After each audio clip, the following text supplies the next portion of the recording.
कहना है कि ये सड़क में है, आपके विद्यालय के भीतर है नहीं। आप अगर बोलिएगा तो होगा लहर, आपसे मारपीट होगा। तो हम चूंकि भाई तो हम मारपीट करने के लिए तो यहाँ पर आए नहीं हैं। और यहाँ पर भी आकर देख लिया जाए, इधर लोग मवेशी वगैरह बांध रहे हैं, और बरसात में वो लोग भी कीचड़ कर रहा है वहाँ पर, तो परिवेश तो गंदा दिखाई देगा आपको। भीतर कितना वो हम साफ करा लें, लेकिन बाहर से तो आज का लोकेशन ठीक नहीं लगेगा। भीतर चल कर आप देख रहे हैं, एक सफाई है ना, सारा हमारा व्यवस्था भीतर सही है, लेकिन बाहर या कुछ लोग कतिपय लोग हैं जो लोग नहीं मानते हैं। प्रयास करते हैं कि इसको किसी भी तरीके से इस गेट को उखाड़ के ले जाया जाए, बेच वगैरह के उपाय कर लिया जाए।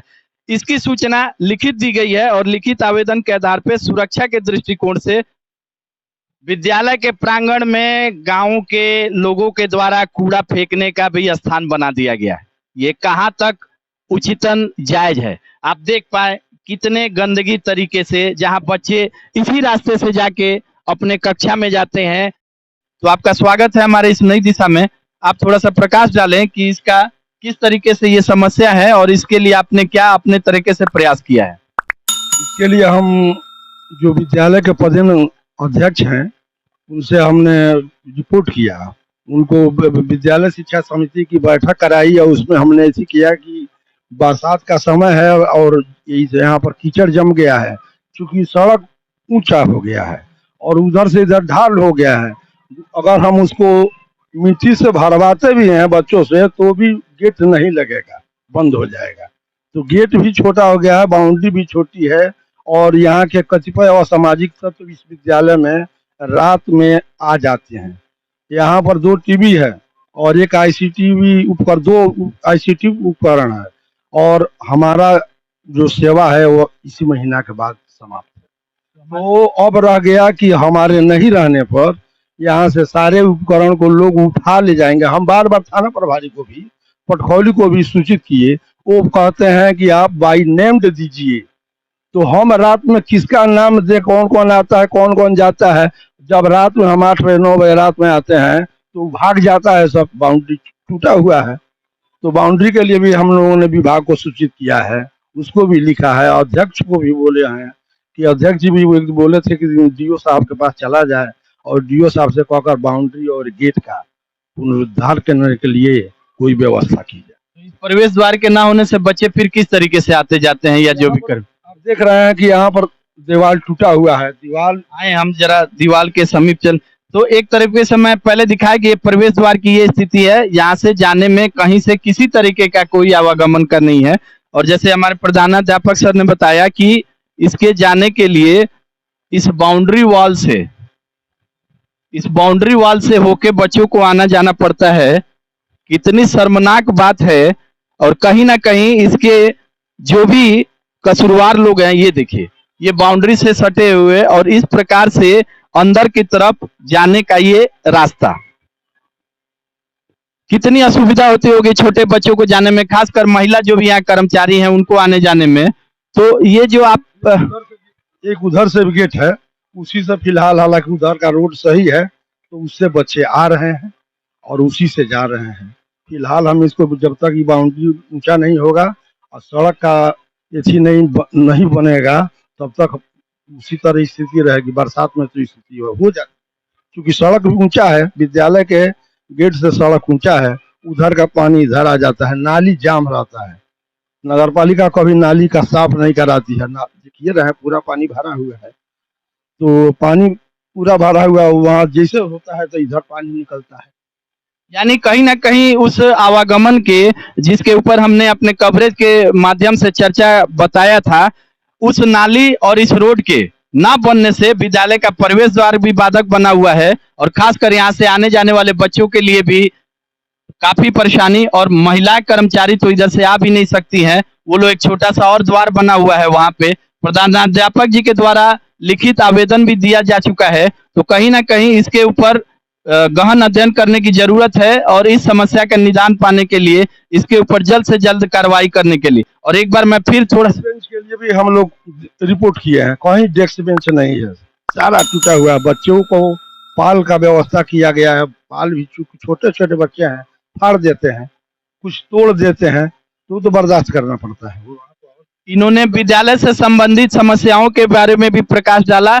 ये कहीं ना कहीं विभाग के लोगों का अपना एक कमी है, जिसके चलते इतनी सारी समस्याएं हैं। उपकरण का भी इन्होंने बताया कि अगर हम नहीं रहेंगे तो उपकरण का भी कहीं कोई सुरक्षा नहीं है, चोरी हो जाएगी। और इनका इस महीने में अंतिम अवकाश है, इसके बाद ये यहाँ से सेवानिवृत्ति पालेंगे। तो इनका एक मन में आशंका और डर भी बना हुआ है कि विद्यालय के उपकरण के लिए भी सुरक्षा का दृष्टिकोण होना चाहिए। और एक तो हमने जिन चीजें के बारे में चर्चा बताया कि इसका जल्द से जल्द निजात किया जाए, और साथ ही साथ हमारे प्रधानाध्यापक सर का एक दो और समस्या है जो हमारे इस नई दिशा के माध्यम से ये बताना और अवगत कराना चाहते हैं। बताया जाए। पहली समस्या कि एक वहाँ पर कोई अकेली कोई औरत है, वो अपना घर बना ली, और बनाने के बाद उसको कब कहाँ हम क्या करें, कितना कुछ करते हैं, वो हमसे भागती है, उसी में रहती है, उसी में गोईठा दुखा का रख कर दी है। कुछ लोग देखिए यहाँ पर सामने पुआल लगा दिए हैं, ये नाजायज तरीके से ये लोग यहाँ पे अवैध तरीके से लगाए हैं। चूंकि अब उनका कहना है कि ये सड़क में है, आपके विद्यालय के भीतर है नहीं। आप अगर बोलिएगा तो होगा लहर, आपसे मारपीट होगा। तो हम चूंकि भाई तो हम मारपीट करने के लिए तो यहाँ पर आए नहीं हैं, और यहाँ पर भी आकर देख लिया जाए, इधर लोग मवेशी वगैरह बांध रहे हैं, और बरसात में वो लोग भी कीचड़ कर रहा है वहाँ पर, तो परिवेश तो गंदा दिखाई देगा आपको। भीतर कितना वो हम साफ करा लें, लेकिन बाहर से तो आई का लोकेशन ठीक नहीं लगेगा। भीतर चल कर आप देख रहे हैं सफाई है ना, सारा हमारा व्यवस्था भीतर सही है, लेकिन बाहर या कुछ लोग कतिपय लोग हैं जो लोग नहीं मानते हैं। जैसा कि प्रधानाध्यापक सर ने बताया कि यहाँ के जो समस्या है, इनका लिखित आवेदन थाना प्रभारी को भी दिया गया है, और साथ ही साथ जनप्रतिनिधि को भी इस बात की सूचना दी गई है। तो जनप्रतिनिधि और नगर थाना के जो भी हमारे यहाँ के थाना प्रभारी हैं, उनसे प्रधानाध्यापक सर के इस अनुमोदन और आग्रह पे एक सुरक्षा के दृष्टिकोण से जो लोग यहाँ पे अतिक्रमित किए हुए हैं, उनके ऊपर भी ध्यान दें, और इस अतिक्रमण को यहाँ से हटा के इसके रख रखाव और परिवेश पे भी ध्यान दें। और साथ ही साथ जनप्रतिनिधि के वो लोग जिनसे इन समस्याओं का समाधान हो सकता है, वो लोग आगे निकल के आए और इस समस्या का समाधान जल्द से जल्द कराने का प्रयास करें। हमारे नई दिशा के इस कवरेज के माध्यम से एक ये प्रश्न है। चापाकल की व्यवस्था को देख लिया जाए, कितनी जर्जर व्यवस्था है, और ये किसी भी तरीके से निष्क्रिय हो चुका है। बच्चों को यहाँ से जल का सेवन करने में कितनी, बाथरूम की व्यवस्था को देख लिया जाए, किस बदहाली स्थिति को ये दर्शाता है, और कहीं ना कहीं ये नागवारा है। और ये किसी भी तरीके से एक बच्चों के भविष्य के साथ, उनके सुरक्षा के साथ खिलवाड़ करने का एक ये देखा जाए, ये बना और अधर में ही लटका रह गया। इसके परिवेश को, जैसे प्रधानाध्यापक सर ने कहा कि इस राजकीय उत्क्रमित मध्य बिलाल नरईपुर बगहा 2 में जो ये समस्या, और इस समस्या के बारे में इन्होंने जनप्रतिनिधि को भी अवगत कराया, अपने विभाग के लोगों को अवगत कराया, और तत्कालिक उसका निजात नहीं मिल पाया। हमारे प्रधानाध्यापक सर ने जैसे बताया कि यहाँ के कतिपय असामाजिक तत्वों के द्वारा ये गेट को आप देखें तोड़ के और इसे ले जाने का भी प्रयास किया गया है। साथ ही साथ पीछे देखा जाए जो शौचालय बना है, इस शौचालय का भी इस पूरे जर्जर व्यवस्था में यहाँ के असामाजिक तत्वों का वो लोग प्रयास करते हैं कि इसको किसी भी तरीके से इस गेट को उखाड़ के ले जाया जाए, बेच वगैरह के उपाय कर लिया जाए। इसकी सूचना लिखित दी गई है, और लिखित आवेदन के आधार पर सुरक्षा के दृष्टिकोण से यहाँ के जो भी थाना प्रभारी हैं, उनका ध्यान हम लोग इधर आकर्षित करना चाहेंगे कि आप अपने सुरक्षा के दृष्टिकोण से इन चीजों का जरूर आप ध्यान दें। और खासकर जो हमारे प्रधानाध्यापक सर ने बताया कि इस विद्यालय से संबंधित समस्याओं का जल्द से जल्द निदान करने का प्रयास कराया जाए। नई दिशा के कवरेज के माध्यम से हम आप तक अपनी इन चीजों को दर्शाने का प्रयास कर रहे हैं। बारिश शुरू हो चुका है इत्तेफाक से कवरेज करने के दौरान ही, और स्थिति देख लिया जाए इस बारिश में जो इस प्रवेश द्वार का एक तो ऐसे ही बदहाल और ये खस्ता हाल में है। अब ये बारिश हो जाने के बाद लोगों को एक फिसलन भी होता है आने जाने में, ये लोग किस प्रकार से आएंगे। आने जाने का तो जो विधि व्यवस्था दिखाया हमने आपको, बाउंड्री के तरफ भी दिखा दिया। इस विधि व्यवस्था और जर्जर बदहाली के पीछे कहीं ना कहीं सिस्टम काफी ज्यादा कसूरवार और एक जिम्मेदार है, जो कि आपको इसके ऊपर सोचना होगा। साथ ही साथ जैसा कि हमारे प्रधानाध्यापक सर इस विद्यालय से संबंधित समस्याओं को बता रहे थे, तो अभी हम जिस भवन में स्थित हैं, इस भवन में यहाँ की स्थिति को मैं दिखाऊं, बकरी, घास फूस और इतनी गंदगी तरीके से इस विद्यालय को, ये देख लिया जाए, ये विद्यालय का आलम ऐसा होगा तो बच्चे कहाँ जाएंगे और कहाँ पढ़ेंगे। इस तरीके से जब जर्जर व्यवस्था और बदहाली स्थिति में होगी, आप देखें यहाँ बकरियों को बांधा जाता है, बकरियों के साथ घास फूस। इसके पहले हमने पहले कवरेज में भी दिखाया था कि ये भवन क्षति विक्षुब्ध हो चुका है और इसके ऊपर कहीं कोई व्यवस्था और सरकार का ध्यान इस पर नहीं आ रहा है। अभी हमारे प्रधानाध्यापक सर और एक दो समस्याओं को बता रहे हैं जिसके ऊपर जो भी इसके अधिकारीगण हैं उनको ध्यान देना होगा। जी बताइए। इस सामुदायिक विकास भवन को माननीय मंत्री, खाद्य आपूर्ति मंत्री, तत्कालीन जो खाद्य आपूर्ति मंत्री थे पूर्णवासी राम जी, जो इसी गांव के हैं, उन्हीं के द्वारा निर्मित कराया गया। अब चूंकि लोगों का कहना है कि ये तो आपका स्कूल नहीं है, ये तो हमारा सामुदायिक विकास भवन है और गिर गया है, इसका उपयोग हो नहीं रहा है। देख रहे हैं आप सामने कि सारा इसका केवाड़ी पल्ला सारा लोग गांव का खोल ले गया है। अब और स्कूल पीरियड में यहाँ पर लाकर लोग बकरी को बांधते हैं, घास डालते हैं और नहीं स्कूल में से अगर मान लीजिए छुट्टी हो गई उसके बाद लाकर यहीं पर बांध देते हैं। कितना गैर जिम्मेवारीपन तरीके से यहाँ के स्थानीय निवासियों के द्वारा यहाँ के जो भी कर्मचारी हैं उनके ऊपर एक अपना प्रताड़ना टाइप से परिवेश को कायम किया जाता है। ये कहाँ तक सही है कि विद्यालय में बकरी को बांधा जाए, विद्यालय में आके इसे जुआ खेलने का और यहाँ पे अपना जुआ सर, हाँ बताइए। बन जाता तो हमारे यहाँ एक आंगनवाड़ी केंद्र बगल में चल रहा है, इसमें एक आंगनवाड़ी केंद्र स्थापित हो जाता। कहने का मतलब दूसरा बात है कि हमारे यहाँ जो बच्चे हैं ज्यादा जब होते हैं तो उन लोगों के लिए बैठने का भी व्यवस्था हम इसमें कर लेते, लेकिन जब बनबे नहीं करेगा, ये नहीं होगा। इसके लिए हम लोग मंत्री जी से कहे, राजेश जी इसके पहले थे क्या बोलते हैं एमएलसी, उनको भी हमने आवेदन पत्र दिया, वो बोले कि हम अपने फंड से करा देंगे, लेकिन तब तक उसके बाद वो हार गए।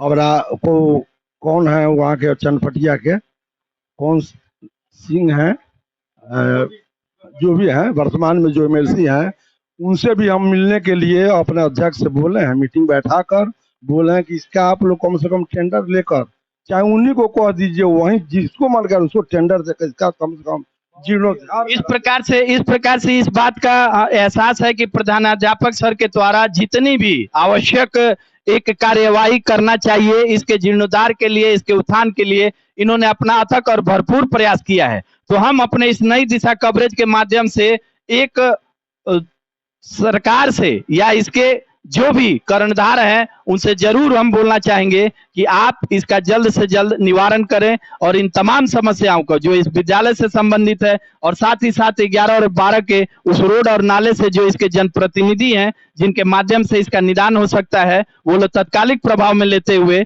इसका निदान करें। विद्यालय के प्रांगण में गांव के लोगों के द्वारा कूड़ा फेंकने का भी स्थान बना दिया गया है। ये कहाँ तक उचितन जायज है? आप देख पाए कितने गंदगी तरीके से, जहां बच्चे इसी रास्ते से जाके अपने कक्षा में जाते हैं, अपने इस विद्यालय के ये जो एक और जैसे कि हमने प्रवेश द्वार दिखाया था और थोड़ा सा मैं यहाँ भी एक प्रकाश डालूंगा, वो में मुख्य द्वार का प्रवेश द्वार था और एक इसी बाउंड्री से सटे हुए तोड़ के एक और दूसरा दरवाजा है जिस दरवाजे से बच्चे आते हैं। ये वैकल्पिक व्यवस्था है प्रवेश द्वार के ना होने के कारण। और ये देख लिया जाए यहाँ पे कूड़ा का पूरा भंडार लगाया गया है जो कि एक संक्रमित बीमारियों के लिए बच्चों के बेहतर भविष्य के साथ खिलवाड़ किया जा रहा है। प्रधानाध्यापक सर के द्वारा इसके ऊपर अवरोध करने के लिए इस पे ये देखा जाए कहीं ना कहीं किसी तरीके से कतिपय यहाँ के लोगों के द्वारा प्रधानाध्यापक सर के, हाँ जी बताएं। यहाँ पर बगल की 5-7 महिलाएं हैं, हमने उनको बार बार चेतावनी दिया कि विद्यालय के समय में विद्यालय में आपको प्रवेश नहीं करना है। यहाँ पर कुछ औरतें चली आती है चापाकल पर अपना बेड शीट वगैरह लेकर, बच्चों का कपड़ा लेकर पीछे चली जाती है और यहीं पर टांग भी देती है। आज तो मैंने बारिश का मौसम है इसलिए आपको नहीं दिखाई दिया, नहीं तो उस पर सब पर दिखाई देता। और जो भी घर का कूड़ा रहता है आपने खुद देखा है कि यहाँ पर चूंकि चूल्हा जलता नहीं है, चूल्हे का राख यहाँ पर दिखाई दे रहा है। हम जब मना करते हैं तो वो लड़ जाती है हमसे। ये प्रश्न कहीं ना कहीं एक अपने जिम्मेवारी के प्रति अपने सही रवैये को नहीं दर्शाने का एक कहीं ना कहीं ये लक्षण दिखाई देता है। ये गंदगी इस बात का प्रमाण है। गंदगी कहीं ना कहीं यहाँ के ही स्थानीय निवासियों के द्वारा इसको किया जाता है। नगर पालिका के माध्यम से एक बार हम उनको बड़ा रिक्वेस्ट किए तो वो आया ले गया बेचारा। उसके बाद वाले से लगे हम कहने जो अभी करंट में है कि भाई इसको आकर लाद कर ले जाओ, तो नगर पालिका लगा कहता कि विद्यालय प्रांगण के भीतर का कबाड़ हम नहीं उठाएंगे। और इसीलिए हम इन लोगों से झगड़ा करते हैं कि बाहर रहेगा रोड पर तो उठा कर वो ले जाएगा, आप यहाँ पर क्यों फेंकते हो। तो वो लोग बना लिया है कि नहीं हम लोग यहीं पर बार बार फेंकते आ रहे हैं, आप कौन है इसी को रोकने वाले। नगर पालिका के उन सफाई कर्मचारियों से भी इस कवरेज को दिखाने के पीछे एक मकसद प्रयास रहेगा। आपकी भी ये दायित्व और जिम्मेवारी बनती है कि अगर किसी तरीके से इस कूड़े को यहाँ पे इस विद्यालय प्रांगण में डाल दिया गया है या फेंक दिया गया है तो आप इसे जरूर सफाई करें, क्योंकि आप देखें इसी से समीपवर्ती बच्चे आते हैं पढ़ने के लिए। और कहीं ना कहीं अगर ये गंदगी इस तरीके से यहाँ पे रहेगा तो इन बच्चों को भी प्रभावित करेगा। आप देखें कि विद्यालय के सटे ही वो कूड़ा फेंका जा रहा है और इस पे ये समस्या बहुत बड़ा रूप ले सकता है। इस कवरेज के माध्यम से यहाँ के हमारे स्थानीय वार्ड पार्षद, हमारे सभापति, उप सभापति को एक बार उनका हम यहाँ ध्यान आकृष्ट कराना चाहेंगे कि इस जैसे यहाँ पे जो कूड़ा है इस कूड़ा को वैकल्पिक व्यवस्था करते हुए जो भी सफाई कर्मचारी हैं उनको अवगत कराते हुए इसको सफाई कराने का अपना एक भरपूर प्रयास करें, ताकि विद्यालय प्रांगण में जितने भी हमारे बच्चे आते हैं उनके भविष्य के साथ, उनके वर्तमान के साथ कोई खिलवाड़ ना हो। और साथ ही साथ यहाँ के जो भी कर्मचारी हैं उनको भी इस कूड़े के चलते कोई परेशानी ना हो। और जितनी भी चीजों को हमारे प्रधानाध्यापक सर ने बताया इस विद्यालय से संबंधित, तो विद्यालय से संबंधित जो भी विभागीय अधिकारी हैं वो अपना ध्यान जरूर इधर दें और इस राजकीय उत्क्रमित मध्य विद्यालय नरईपुर बगहा 2 में जो अवस्थित ये विद्यालय है इन समस्याओं का निजात और निदान करने में अपना सहयोग प्रदान करें। नई दिशा पूरी टीम के साथ एक बार फिर से जय हिंद, जय भारत।